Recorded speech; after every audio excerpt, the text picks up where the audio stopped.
দেশি মুরগি দিয়ে পেঁপের ঝোল একটা রেসিপি শেয়ার করব। এটা খেতে কিন্তু দারুণ মজা হয়। আমি পেঁপেগুলো একটু বড় বড় করে টুকরো করে কেটে নিয়েছি। তারপরে এইগুলোকে প্রেসার কুকারের মধ্যে দিয়ে দিলাম।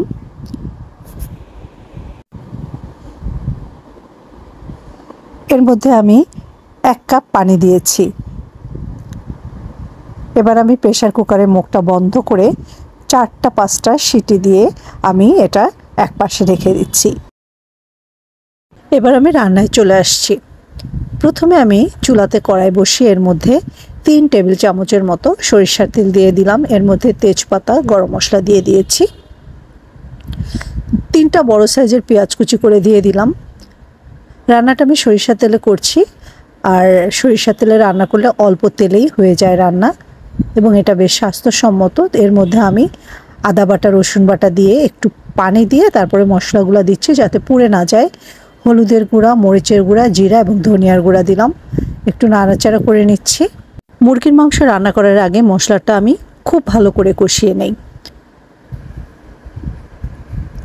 এরপর আমি এর মধ্যে লবণ দিয়ে দিলাম।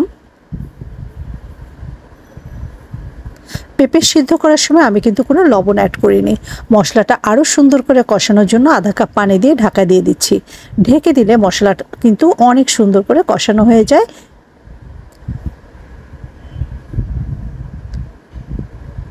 মশলা থেকে দেখুন তেলটা কিন্তু ছেড়ে দিয়েছে।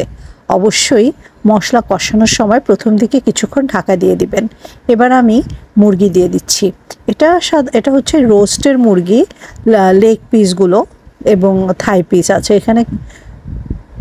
আমি এবার এটা সুন্দর করে কষিয়ে নিচ্ছি মশলার সাথে। কিছুক্ষণ নাড়াচাড়া করে আমি এবার ঢাকা দিয়ে এটা ঢেকে রাখবো। এভাবে ঢাকা দিয়ে ঢেকে রাখলে মুরগির গায়ের যে পানিটা সেটা কিন্তু খুব তাড়াতাড়ি বের হয়ে আসে। Hello viewers, Seema's blog and cook এই চ্যানেলটিতে সবাইকে ওয়েলকাম জানাচ্ছি। আমার রেসিপিগুলো ভালো লাগলে আমার চ্যানেলটা সাবস্ক্রাইব করার অনুরোধ রইল।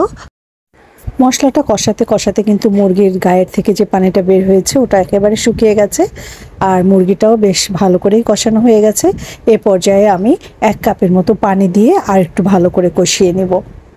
মুরগির মাংসটা কিন্তু আমি একেবারে কুক করে নেব, তারপরে পেঁপেটা অ্যাড করব, কারণ পেঁপেটা আমার প্রেসার কুকারে কিন্তু একেবারে রান্না হয়ে গেছে। এভাবে ঢাকা দিয়ে আমি মুরগিটা কিন্তু রান্না করছি।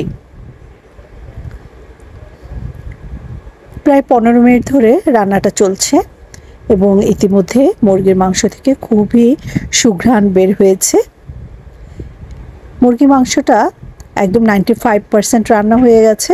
এ পর্যায়ে আমি প্রেসার কুকার থেকে সিদ্ধ করা পেঁপে দিয়ে দিচ্ছি এবং সঙ্গে যে পানিটা বের হয়েছে সেটাও দিয়ে দিয়েছি। কারণ পেঁপে এবং দেশি মুরগি এটা কিন্তু একেবারে একটা পথ্য বলা যায়, আর এই তরকারিটা কিন্তু একটু ঝোল ঝোল হবে। সেজন্য আমি দেখুন ঝোলের পরিমাণটা কিন্তু বেশ অনেক খানিকটা দিয়েছি। এবার ঢাকা দিয়ে আরও প্রায় 10 মিনিটের মতো রান্না করব।